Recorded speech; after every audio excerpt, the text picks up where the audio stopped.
Svi, naravno da svi čekamo da to počne i da se krene. Najgore su ti zadnji dani pred utakmicu i tad nervoza najviše raste. Kad počne onda je to, tu se osjećamo jednostavno najbolje.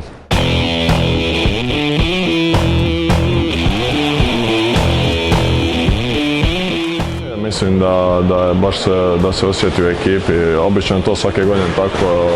Radiš pripremni period jako naporno i spremaš se za taj početak. Ne znaš kako će izgledati, kakvi su drugi protivnici i raduješ se i nadaš se naravno pobjedi odmah u prvom susretu.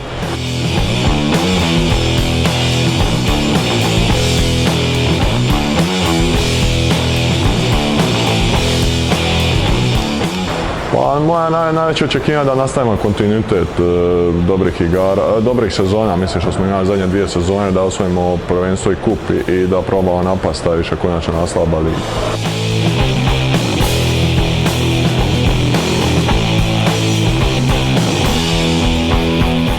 Petak počinje ABA liga, dolazi na hokeja, dođite i podržite nas.